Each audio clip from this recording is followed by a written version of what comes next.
Missy Elliott. Work It on XFM 104.9. Ricky Gervais, Steve Merchant, Karl Pilkington. Educating Ricky? Yeah. Shall I do a bit of that? Well, the clues are coming in furious. The answers, I should say. Yeah. So go on, and this is what... Yeah, Rockbusters is well underway, Karl. Don't worry, you've done your work there. Okay. Right, come on. Right, Educating Ricky. This is my favourite bit now. You're just going to tease us, aren't you, with 3 headlines, if you And I'm going to choose one, and then we got the other 2 as well. Yeah, that's the way it works, and at the end of it, you learn some stuff. Like I say, I'm struggling a bit with knowledge. Yeah. At last he confesses. Yeah, go on. So the 3 headlines for you to pick from, we've got, first one, we'll have a big fire tomorrow. I got a feeling there's some vegetables involved. Yeah, go on. Maybe. Second one, he's a bit of a nuisance. Okay. Alright. Right. And, third one, I'll bacon in the morning, if you're sick of having me here. Oh, that one. I'll bacon in the morning if you're sick of having me. Right, I'm having that one. That's brilliant. Right, well, it's a saying. Do you know, cold shoulder? Giving someone the cold shoulder? Yeah. Alright, if you have someone round at your house, and, you know, you try to get rid of them, and they're hanging around and stuff, and you're like, oh, I wish they'd go, I'm tired and that. Well, years ago, when? Literally years ago. Well, ages ago. sort of, Olden times. I think it said medieval times. Yonks ago then, yonks ago. Yeah, medieval, yeah. We're going back quite a bit on this Well, one. you know when you find out these books, why don't you just pop down when it was? Just make a note. I don't think it says all the time, it just sort of says, you know, a few years back. Yeah. No, it doesn't. Well, never. Alright, I'll make an effort next week. Okay. Right? So, it's annoying that, because my girlfriend said to me, just make a note of the time and they'll stop having a go at you. Yeah. Yeah? And I kind of thought, it's alright. Didn't listen? I don't think it matters anyway in this one. We're looking at the saying, right? So it's giving someone a cold shoulder, right? And what it is, right? Ages ago, there wasn't enough houses for people. Alright. Because there wasn't much money being made. You know, there weren't big businesses. People weren't earning good money like they are now. So there wasn't as many houses, right? So what you ended up getting is like, you know, the rich people having a nice place to live. And the poor people were like wandering about, you know, looking for places to live and that. And what they ended up doing is, they had like, people would go around to the mate's house and say, look, I haven't got anywhere to live. It's a bit cold. Can you let me stay? Right? So they'd go, oh, alright, then you can stay a couple of days. But they ended up staying for like weeks. Yeah. Right? So, to sort of get rid of them, what they'd end up doing, they'd be making the dinner, and they'd be making a lovely dinner, like a bit of meat, nice warm meat, and nice veg, gravy. And this happened every time, did it? This is where the saying came from. This is what happened, Rick. This is how it happened every time. It was in that vague book. The book of vague sayings and stuff. Right, so they'd be making a nice meal, but what they did, they looked after all the family, but the person who won't go home, they just give them some, like, sort of a cut-off of cold meat. Right. So they'd say, you're giving them the cold shoulder. Meaning... Right. Okay, that's rubbish. Okay, absolute... Karl, why would that necessarily work? Yeah. Why do they always, in every situation when you want to get rid of a lodger, well, still feed him every day, but make the meat lukewarm. So they always leave then. Yeah. Oh, this food's lukewarm. I'm gonna become homeless and again, they go, wandering the hold streets. on, are you giving me the cold shoulder? Yes. Do you want me to leave? Yes, just say leaving. No, I like to do it cryptically. That way, in years to come, someone will have a little saying about it. Well, yeah, that was our bacon in the morning. If you've had enough of meat, we'll leave that. Well, bacon in the morning! Oh, bacon in the morning if you've had enough of me! We'll come back. What are the others? Just tease us again with the others. We'll come back to those. You've got, he's a bit of a nuisance, and we'll have a big fire tomorrow. Nice, looking forward to that. Okay, let's have another Educating Ricky, because I think you got sidetracked with your talk of Well, just the other thing on things you don't see. Look at the way when I went to school, there was 2 kids with them big heads. Now, you never see them. Sure. Yeah, but no one else saw them anyway, Karl. It was only you that saw 2 of them, not related, and wouldn't hang around with each other, because you think they thought it would be too obvious. Webbed fingers and big heads. That's amazing. And there was a kid with a pigeon chest, so... Oh yeah, and the lady with the head like a bag of spuds. Let's not go through these again. It just raises too many questions that can't be answered. Yeah. Right then, so we've got we'll have a big fire tomorrow. Yeah, go on. Is that the one you want? Let's go for it. Right, I think this was like round the 1700s. Bluffing. And Just bluffing. Who was the king then? Dunno. Go on. But it's about the word bonfire, right? Bonfire. Bonfire. Yeah. Do you know where it comes from? No, go on. No. Right, what happened is it's got nothing to do with Guy Fawkes and that, which is what I thought when I saw it. It's got nothing to do with that. But ages ago, at 1700s, Yeah. right, they didn't have enough houses, like I mentioned. Okay. Yeah. So if that happens, you get people living on the streets. You get Sure. diseases, people aren't cleaning properly. Mm. So you get more deaths. Alright? Yeah. So think about it. You've got all these dead bodies lying around. They're running out of space because there's like, I don't know why they're running out of space, but okay, they haven't got much. I don't know why really. I was going to say they should have just buried them, but there's probably more land back then than now. He doesn't need anyone else in the room to have a dialogue with himself. Yeah, we could leave and we'd come back and you go, I've sorted it. Yeah, yeah. Anyway, for some reason, They presumably, if it's going to be they burnt them, it's presumably to do that it also kills the parasite or whatever's carrying the parasite on them, as opposed to burying them and not killing the disease. well, yeah. So that's that. There you go. You've worked it out. They piled them up and they turned it into a celebration because there was a lot of fed up people at that time. Is this to be the word bon, meaning good? No.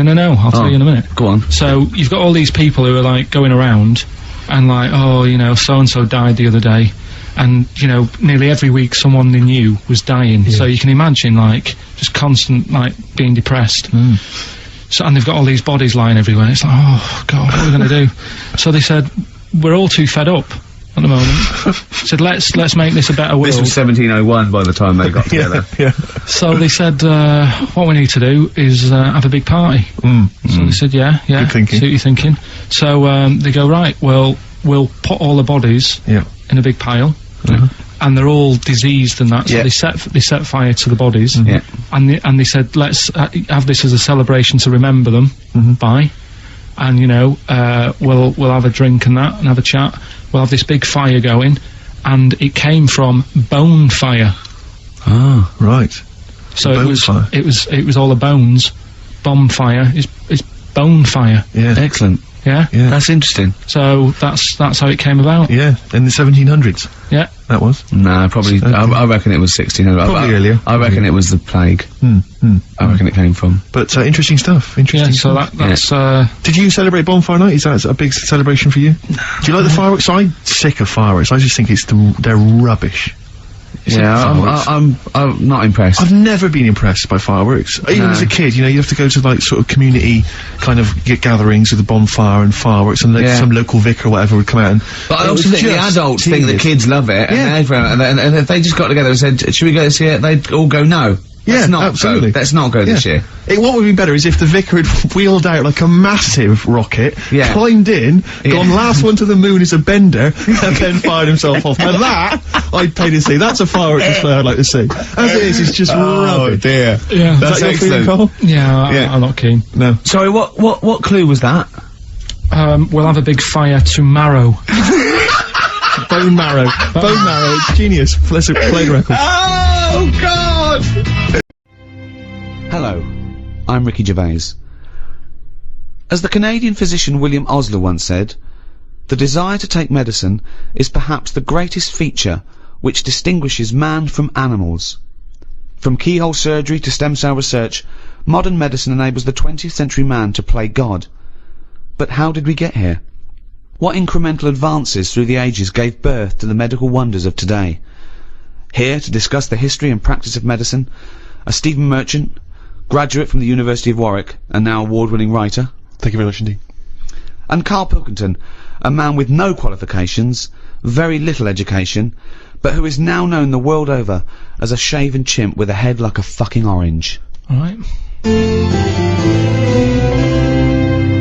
Well, Well, there is obviously so much to discuss, Ricky. I wonder, in an effort just to provoke some initial thoughts, if I can offer another quote from the great Carl Sagan, who said, advances in medicine and agriculture have saved vastly more lives than have been lost in all the wars in history. So quite a... Yeah, just shows you shouldn't really worry about war. What do you mean? It's not a big problem, is it? Obviously. So, that's a good point there, Carl. War's not as bad as a lot of people make out. What do you think, Carl? Overrated? Too much fuss about all... Well, I don't know anyone who's died in a war, but I know loads of people who have died from, cancer and what have you. So is that going on Carl's quote? Does that work? Is he right? What did he say? Good, well, we're off to a fascinating start. I think it's probably best, Rick, if we return to the very beginning of time, the dawn of man, because of course, even in primitive prehistoric ages, medicine was practiced in some ways from the research people have done, cave paintings and the like. Carl, I wonder if you would just give us your initial thoughts on, the medicine of the ancient world. You sound like you haven't studied it, or you're being... You're being modest. You're being modest? Never really thought about it. What do you think? They didn't have much. I know that Tutankhamun, he died of having a knee injury, so they didn't have that much medicine knocking about back then. Right, where did you get this information from? It sounds vague. I read it at an exhibition I went to, and did you read the whole sentence, or just... No, I just saw they had some video footage made up. It wasn't from the time, and they just sort of said this is probably what happened. Sure. Did you put the headphones on and listen though, or do you just guess it from the pictures? I just looked, because I couldn't have the headphones. Of course not. Why couldn't you have the headphones? They're expensive. How much? About £50, I think, deposit and everything.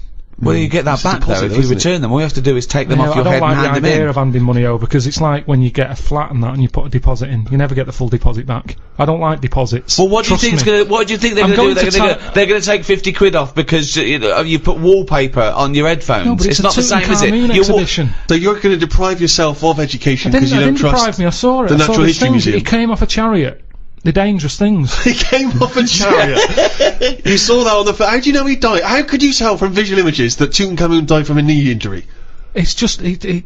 honestly, you're going to make yourself look daft here, because that's what happened. Imagine that. In a room with Karl Pilkington, we make ourselves look daft. That would be incredible. So aside from Tutankhamun's knee injury, that's pretty much your grasp of the ancient world in medicine? Well, I don't know anyone else who's knocking about. Well, what about if we go back even further? What about if we go to sort of primitive man, cave-dwelling man? What do you know there of medicine in that early stage? They didn't really bother. Okay, is that guessing, or wasn't the earliest ones like people like shaman and those absolutely, of course, tribal lords that would say? Well, that was I assume even pagan man had sort of apothecaries that certain roots and shaman who would use herbs and so on. But of course, if we go back to primitive man, you're obviously familiar. I believe it's pronounced is it trepanning? Oh, when you take the top of your head off and let out the demons. And they found various skulls from ancient man with holes bored in the top, some of which had healed over, suggesting that they had indeed drilled holes in their head, or presumably they wouldn't have had drills in that point, cracked the head, and in their thinking letting out evil spirits, and then they healed back over. So in some instances, the people survived. Don't you think it's fascinating that there was one point when man discovered that this thing that we now call the brain, which sort of houses the mind, he knew was in his head? It's not that amazing. Well, no, it's not to you, because you know it's there. But no, but back then, I reckon I'd know that's where it is. Why? Can you feel where you're thinking? Well, it just makes sense to put it there. Why? When you think and you speak, it comes out your mouth. So it just makes sense that whatever's near that is near to the mouth. If your brain was in your foot, it'd take ages for you to say anything. No, it wouldn't! Why? Yeah. This is like actually talking to a primitive man about his understanding of medicine. They would have more insight. By this point, we'd have just cracked open your head to get the demons out.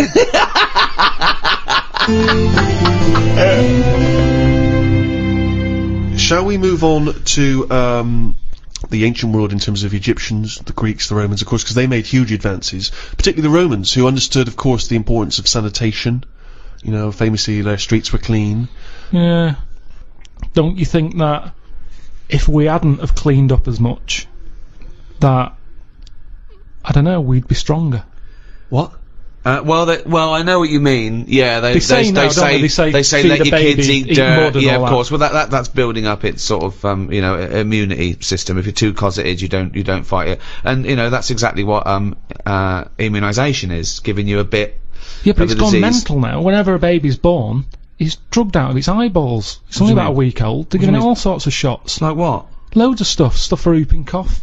Yeah, you don't want whooping sugar cough. lumps. Tutankhamun could have died of whooping No, cough. but did you give it loads of stuff? And now it's like, I don't know, it's making us weak. Yeah. Soon there's going to be things that, one, we're not immune to, and two, our antibiotics no longer work, because of course things like the viruses and bacteria or whatever, they evolve and change so quickly that you can't keep up with them, and also there's this big thing, like the superbug, for example. There's a very strong theory that says that it's where people took half the course of antibiotics, and what it did was, it was almost like an immunisation to the bacteria and virus against the antibiotic. They got stronger. That's what I mean. So yeah, we need some germs, as you'd call them, but there are some that we have eradicated. I mean, I think it was in our lifetime that they eradicated smallpox from the world. They just stopped it, and it saved, millions and millions of lives, and they wiped it out. There are rumours, of course, that both Russia and America still have the smallpox virus under lock and key, which they could theoretically breed and use in a chemical warfare situation. Well, there was a bit of a scandal a few years ago, I think 10 years ago, where in a university laboratory, someone came across a marked yogurt pot in deep freeze that had smallpox in it. That was a hangover from the 70s. When you say it was marked, was it like someone's put their name on it because they don't want someone to eat their smallpox No, yogurt? I think they looked into it, and it was the deep frozen smallpox virus that thawed out They and just released. left in a fridge. Well, I think so. Yeah, it was an admin problem. I'm sure that it's somewhere. What I mean is, it's under lock and key or frozen at minus Well, that's 200 not good degrees enough, is centigrade. it? Why? Under lock and key and all that. It's not good enough. Get rid of it.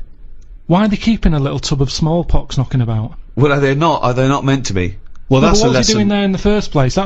To me, that's like in James Bond, where they don't kill him when they have the chance. There's always that little thing of, let's play with danger, let's keep a bit. Yeah. Well, it's Pop it probably next to AIDS in the Chiara bottle. I don't understand why you'd store that. Well, there's probably a presumption, it's probably an overhang from the Cold War, where people were thinking, well, listen, what if Russia's still got some smallpox? We better hang on to some smallpox. It's just clutter though as well, isn't it? You see, we're obsessed. We're keeping stuff. And it's the same with germs. We can't even say, get rid of that. We won't be needing it. Smallpox. We'll keep it just in case. Get rid of it. Fly at all. What do you think of that, Carl? How would you, though, if you wanted to make the ultimate fighting animal, what would you come up with? If you had the power, like that fella in Arabian Nights, size of a chimpanzee, you could change into anything, but you could change into, like that. I don't think I'd go for strength and that. I'd go for survival. What would you do? Cockroach. I'd have like an armadillo's body. Right. Okay. So that's as big as you can be now then. So you can't really pop on a lion's head because it'd just lay there going, I can't fucking move. Alright. I'd have head of an owl. Right. The head of an owl? Yeah, why what does that bring to the table? The head's there to sort of make it look friendly to the make it human friendly. race. So, Okay. because if you look half decent to the human race, they'll look after you. Right. That's the way it works, Yeah, isn't it? With okay. the cat and the dog and all that. Okay. So the owl makes it look nice. Right. I'd have, I wouldn't have legs, I'd go for like this slug juice. What do you mean? So now you're a really slow moving legless armadillo with the head of an owl. Slithering along. How is that going to be friendly? They'll see the beautiful face, but then they'll be terrified by the sludge. No, because the head's that nice that they'll forgo the sludge. But hold on though. But wait a minute. So it's got this thing that's stuck, right, going at 0.1 miles an hour, with a going whoo, right? You come over, you kick the head off. How is this? No, because the head can go into the thing like a tortoise. Can it? Yeah, of course it can. Into the armadillo body. Well, no, an armadillo doesn't do that. It just curls up into a ball. This isn't an armadillo, is it? So it's. Why has it got the sludge? Why Because is that so attractive? what I'm thinking is an armadillo. They're good when they're on their feet. Flip them, they get stuck like a tortoise. Right. Slug stuff keeps it down. So if anything attacks it, it's like a limpet or one of them things that can. Why have a limpet then? But it can't get any. How it can barely move. It can Just hardly get anywhere. go and kick it. Can't get But how anywhere. can it escape from danger? It's going to move very rubbish. slowly. No, because That's the worst animal. It'll lock itself in. Yeah, and then I just scoop it up on the You sand. can't scoop it up. It locks itself in if it's in danger. I'd give it peacock feathers. This is the worst animal. Why has it got peacock feathers? Again, it's just the worst animal I've ever heard. Why has it got peacock feathers? threatening. It looks more threatening. That's the least threatening thing, peacock feathers. It's like Danny LaRue coming at you. There's nothing remotely scary about peacock feathers. To humans, Yeah. but the humans won't be harming it because they like the owl head. People will like to have these things in the garden. They eat lettuce. They eat lettuce. Why has it got a beak? They eat lettuce. He's telling them what it's going to eat now. The owl's going, fuck that, I want a mouse. I love the fact that he's based what it eats on the fact that how it moves a bit like a slug. Yes, Let it eat lettuce. It moves that and let it eat lettuce. Like I said, it's not that weird if that existed. If that was normal, that when you went out to empty your bin, there was one of them sliding up the wall. you wouldn't even double take. It'd just be like, oh, there's the owl head peacock feathered thing. I don't know why it's climbing walls in an effort to find lettuce. Yeah, why is it climbing up that wall? Because that's the only way it can see properly. Because its head's coming out like that. So even though you've designed this animal, now you're even extending its limitations. Well, it's mainly made as to be on walls. 'Cause what else is living on walls? Oh God! Oh fucking hell! What a useless animal that is, Carl. I mean, But nature chucks up odd things, doesn't it? Don't. Why are we starting on this again? No, I'm just saying that is nature. Now and again, you'll get stuff that. oh, was he looking at you? Yeah. Was he really? Look at his fucking head. Look at his stupid round fucking orangey head and Why aren't you a freak? You've got a little bald head. We're not meant to be bald. Well, I was. I think that's the thing. That's what nature's done. You see, I didn't do anything with my hair when I had hair. I didn't style it. I didn't do anything with it, and it probably thought, "What am I doing here?" Whereas people who love their hair and they comb it and have different styles and look after it, they have hair for ages. Nonsense. No, nonsense. Absolute nonsense. Well, you're saying that. Absolute nonsense. Well, it's a little bit weird, then, isn't it? And that's what happens with old people once they lose their, will to live. Once they lose the job, they get old. What's my purpose? What am I doing here? And it's like nature goes, you're not needed, and they die. Maybe that's what happened with the dodo. What's it doing? It can't fly. Its wings are useless. Eat it. Tastes horrible. Kill it. No, they did eat it. I think they did eat it. Yeah, but it wasn't very nice, was it? I think they over-farmed it. I think that's why it was extinct. Because they did eat it. No, but they did eat it, but they didn't like it. Everybody, you never saw like a fully eaten carcass of a dodo. You're making this up half again. eaten. All conjecture. No, but they didn't eat it all. Everybody would probably try it and go, it's not for me, that. But you don't know No this. idea, You you're don't just know making this. it up. What's this based on? That people... And also, why would that kid it out? Because I'll tell you why. Why? Because if it's not nice, people don't get another one in. And they die out. The reason we've got loads of chickens and loads of cows is because we eat them. If we ate polar bears, we wouldn't be short of them. Because you'd farm it, you'd take more care, but what's a polar bear doing?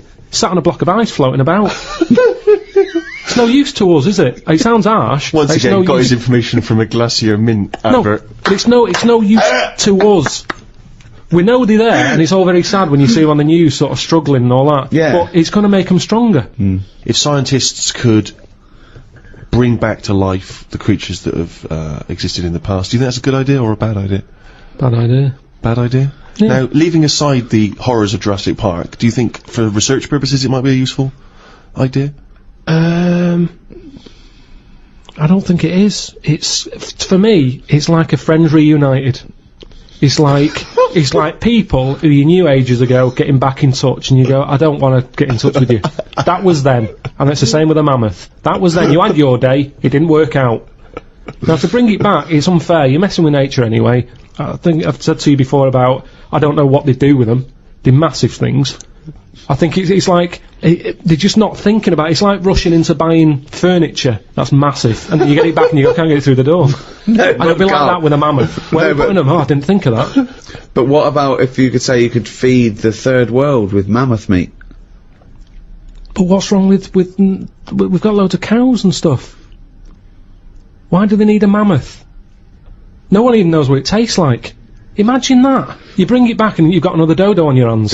No, People go, but- this is horrible. Well, they used to eat them because they, again, what humans found out is they could take down a mammoth, but they got greedy and they found out they could chase them, and so they'd go over an edge of a cliff. And what they did, they went crazy and they used to herd them, and they'd all die. But of course, then they'd waste the meat because they couldn't eat it all. Yeah. Well, that's.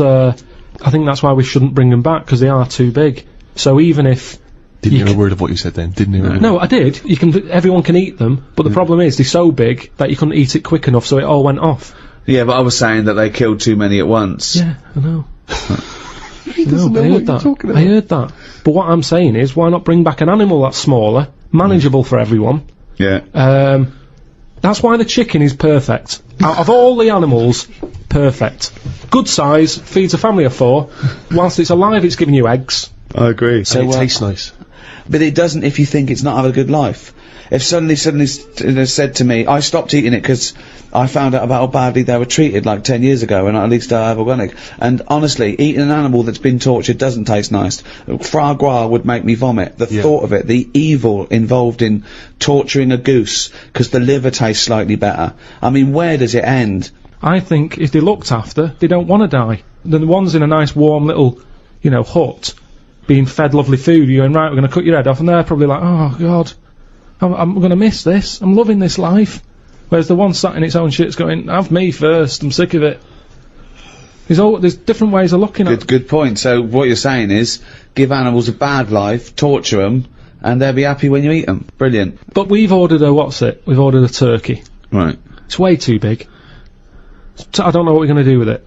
And it's worrying me now, actually. It'll be nice on Christmas Day, but it's my job to look after the kitchen and everything, tidy up. And I don't know what I'm going to do with it all. The fact that he's been given a job to make him worthwhile, really, it's like a little home. No, but a chicken, your chicken. Arthur, you're washing up today, aren't you? Yeah, Arthur's job. And that's the problem with a mammoth. I think the idea of it's probably quite pleasant. You go, oh, that's something new to try out. But afterwards, when you got to tidy it up and stick it in cling film, you'll be going, how much of this have we got? So I wouldn't bring back the mammoth. Brilliant.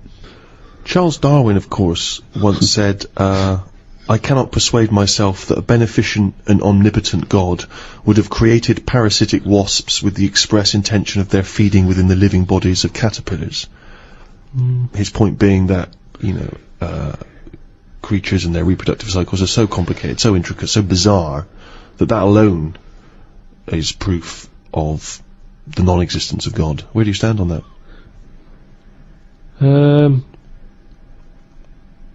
It's pretty weird. We talked about it ages ago, didn't we, about the wasp that has a thing growing in it and all that.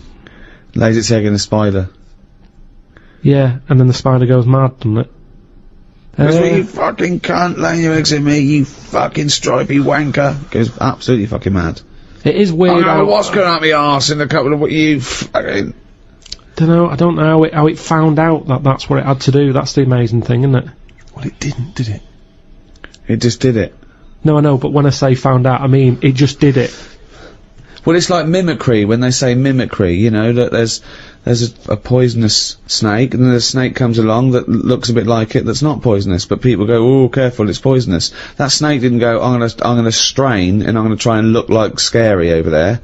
Some were born that looked a bit like Scary, and they survived. Yeah, I know. It's just being chosen. But that's changing now, isn't it? The fact that, like, when them frogs came out, that are dangerous, they were just dangerous. What frogs came out? But There's some frogs in a jungle somewhere that were like pretty dangerous. New from Mattel, dangerous frogs in the jungle. Yeah. But people didn't know that they were dangerous, and they were going about killing loads of stuff. Anyway, They weren't going. They don't go around killing loads of stuff. nature said, "This is a bit unfair. Make them orange." So then the frogs that were orange were dangerous, but you got a warning. It's a bit more fair. Nature said, if they're going to go about being dangerous, make them orange, make them stand out. In a jungle, orange stands out in all the green, right? So people went, there's an orange frog, stay away. Then over time, nature went, right, what's happened here now? Everyone knows the orange frog's dangerous. Birds aren't eating it because they know it's dangerous. People are avoiding it. They don't even need the poison, it's just the orange it needs. So now you've got a load of frogs that are orange, not even deadly. But people go, is that a deadly orange one, or is it a friendly one? Well, best to leave it. Again, he's explained my point, but took 30 times as long over But it. also- No, but in his listen, head- let me finish what I was going to say. But what's interesting with all that is, evolution has taught stuff to lie. Because that orange frog isn't deadly, it's going about like it's the big I am. Yeah. You could squash it with your hand, you can't do anything. But evolution It's swaggering around. it's made it lie. So lying is part of evolution.